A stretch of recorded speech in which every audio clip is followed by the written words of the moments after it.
Hi friends, வணக்கம். Welcome to Lakshmi ருச்சி நலபாகம். எல்லோரும் எப்படி இருக்கீர்கள்? இன்றைக்கி இந்த வீடியோவில் நம்ம பார்க்க போகிறது 12 ஆண்டுகள் தர்ப்பணம் கொடுத்த பலன் தரும் ஆஷாட அமாவாசையின் சிறப்புகள், வழிபடும் நேரம், அமாவாசை வழிபாடு, இதெல்லாம் தான் இந்த வீடியோவில் ஷேர் பண்ணியிருக்கேன். இப்போ தான் நம்ம சேனலில் புதுசாக பார்க்குறவாளாக இருந்தால் லக்ஷ்மி ருச்சி நலபாகம் சேனலுக்கு மறக்காமல் சப்ஸ்கிரைப் பண்ணிக்கோங்க. பக்கத்தில் இருக்கிற ஆல் பெல் சிம்பிளை கிளிக் பண்ணிக்கோங்க. அப்போ தான் நான் போடுற வீடியோஸ் எல்லாம் நோட்டிஃபிகேஷனில் வரும். வாங்கோ வீடியோக்குள்ளே போகலாம்.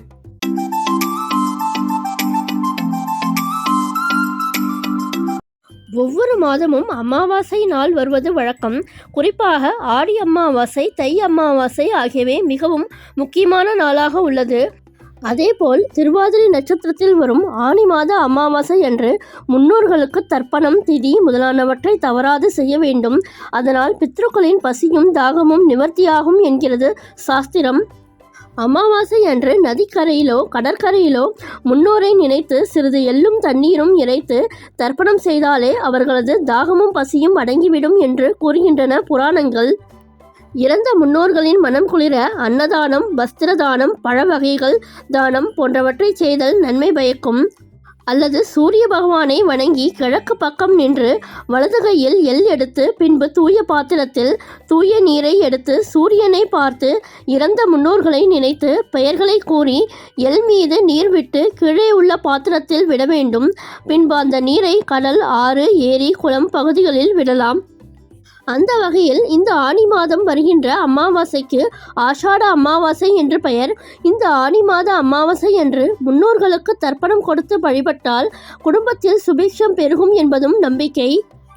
குறிப்பாக இந்த ஆனி அமாவாசை திருவாதிரை நட்சத்திரத்தில் வருகிறது.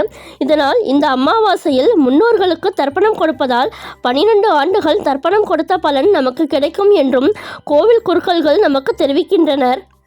இந்த ஆனி மாத அமாவாசை ஜூலை 5ஆம் தேதி வெள்ளிக்கிழமை வருகிறது. ஜூலை 5ஆம் தேதி காலை 4:56 மணி துவங்கி ஜூலை 6ஆம் தேதி காலை 5 மணி வரை அமாவாசை திதி உள்ளது. நாள் முழுவதும் அமாவாசை திதி உள்ளதால் இது சர்வ அமாவாசையாக கருதப்படுகிறது. இந்த ஆனி அமாவாசை தர்ப்பணம் கொடுப்பதால் பித்ருக்களின் சாபத்தால் திருமணம், குழந்தை பேறு போன்ற சுபகாரியங்கள் நடைபெறுவதில் தாமதம், தடைகள் இருந்தால் அவை சரியாகி முன்னோர்களுக்கு சாந்தம் கிடைக்கும் என சாஸ்திரங்கள் சொல்கிறது. மேலும் இந்த ஆனி அமாவாசை அன்று நெல்லிக்காய், பால், நெய், தயிர் போன்ற பொருட்களை தானமாக கொடுப்பதால் பொருளாதாரத்தில் இருக்கும் பிரச்சனைகள் நீங்கி ஆதாயம் பெறுவதற்கான வாய்ப்புகள் உருவாகும். இந்துக்களின் மிக முக்கியமான விரத நாட்களில் ஒன்று அமாவாசை. இது முன்னோர்களை வழிபட்டு அவர்களின் ஆசையை பெறுவதற்கு உரிய நாளாக கருதப்படுகிறது.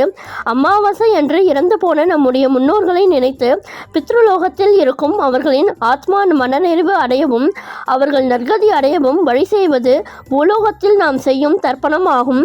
இதனால் அவர்கள் மனம் மகிழ்ந்து நாமும் நம்முடைய குடும்பமும் நலமுடன் வாழ ஆசி வழங்குவார்கள் என்பதும் ஐதீகம். ஒவ்வொரு மனிதனும் வாழ்நாளில் தவறாமல் குலதெய்வ வழிபாட்டையும் முன்னோர் வழிபாட்டினையும் மேற்கொள்ள வேண்டும் என இந்து சாஸ்திரங்கள் வலியுறுத்துகின்றன. ஒவ்வொரு மாதமும் வரும் அமாவாசை திதி முன்னோர் வழிபாட்டிற்கு உரியதாக சொல்லப்படுகிறது. ஒரு வருடத்தில் வரும் 12 அமாவாசைகள் மட்டுமின்றி மொத்தமாக 96 தர்ப்பணங்கள் கொடுக்க வேண்டும் என சாஸ்திரங்கள் வலியுறுத்துகின்றன. மாத பிறப்பு, கிரகணம் உள்ளிட்ட 96 தர்ப்பணங்கள் கொடுக்க முடியாதவர்கள் அமாவாசை அன்று மட்டுமாவது தர்ப்பணம் கொடுத்து முன்னோர் வழிபாட்டினை கண்டிப்பாக மேற்கொள்ள வேண்டும்.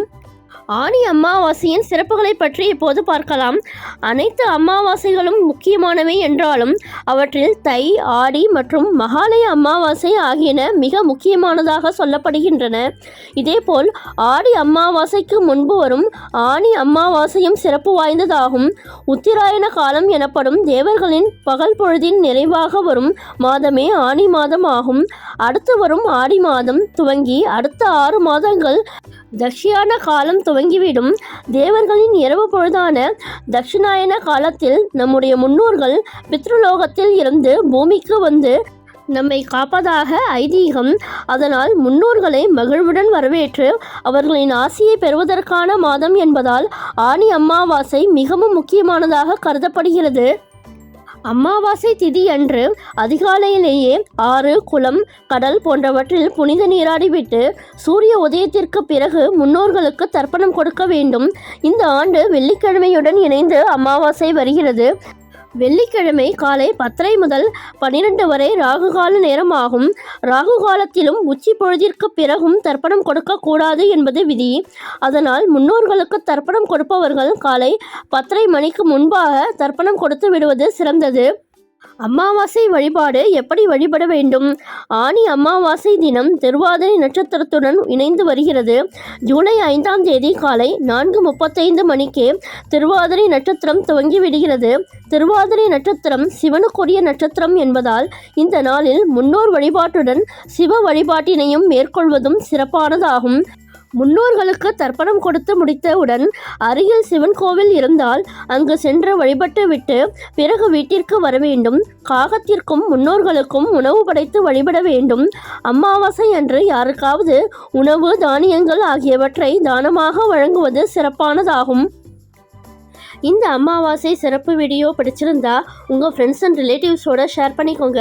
என்னுடைய லக்ஷ்மி ருச்சி நலபாகம் சேனலுக்கு மறக்காமல் சப்ஸ்கிரைப் பண்ணிக்கோங்க. நான் வேறு ஒரு இன்ட்ரெஸ்டிங்கான வீடியோவில் உங்களை மீட் பண்ணுறேன். Thank you, by.